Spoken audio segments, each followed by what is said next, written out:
Hello students, today I will show you a phenomena. Now you are able to see the rain bearing clouds, the black clouds. If they strike on these hills, the rainfall occurs. This type of rainfall is called as orographic rainfall. In today's topic, we are going to study about the Western Ghats. Western Ghats are lying close to Arabian Sea.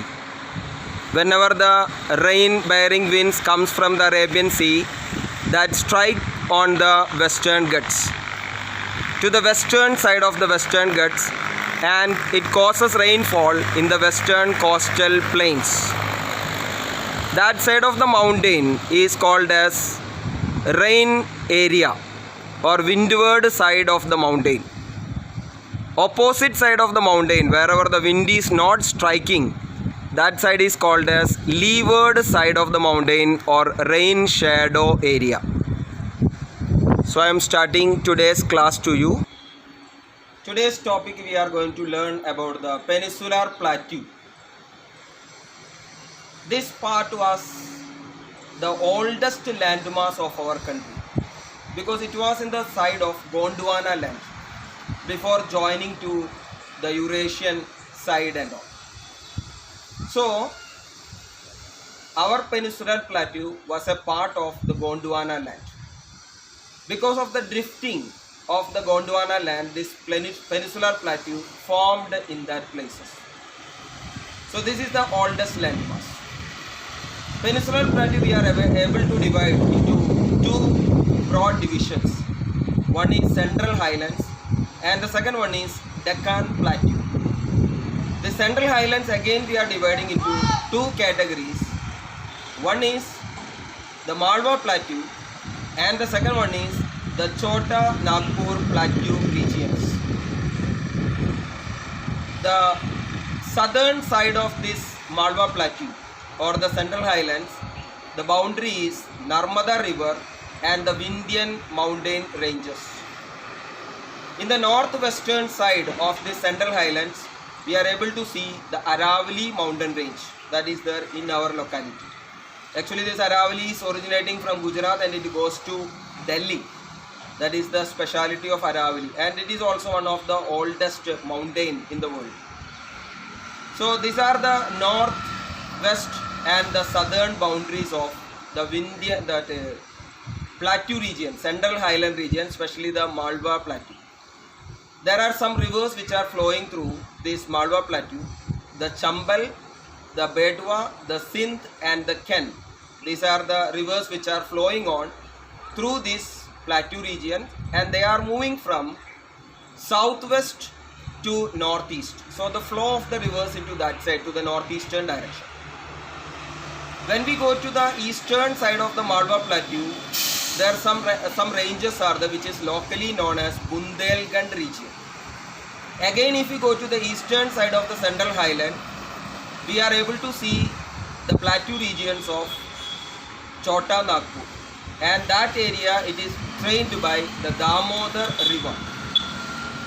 Now the next plateau, that is Deccan Plateau. It's a triangular landmass.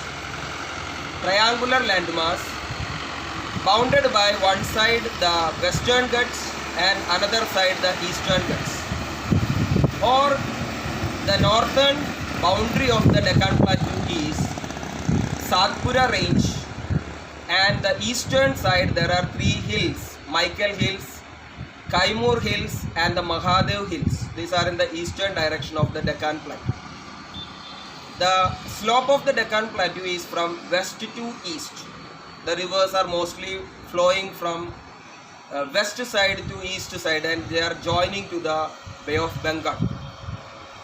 Rich source of minerals, that is a speciality of Deccan Plateau and all these plateau regions.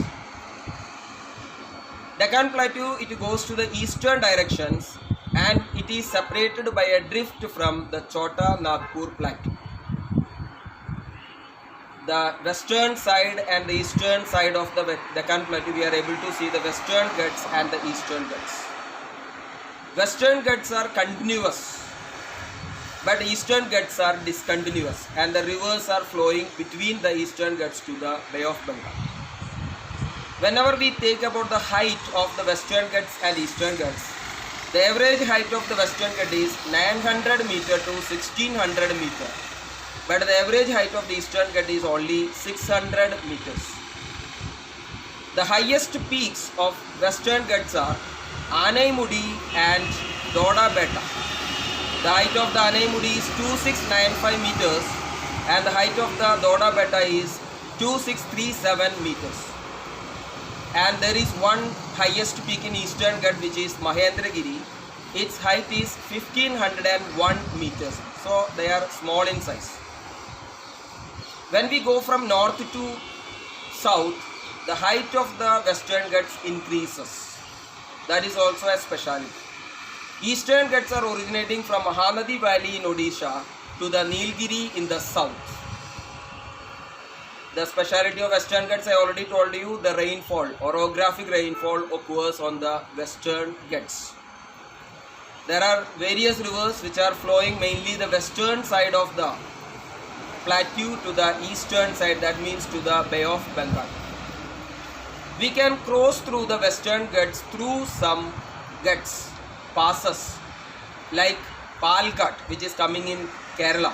Through that we can come from the western coastal plain to the Deccan Plateau. From Kerala we are going to Bangalore through the pass of Palghat. Like that, different passes are there which helps the people from western coastal plain to come into the western, this Deccan Plateau regions.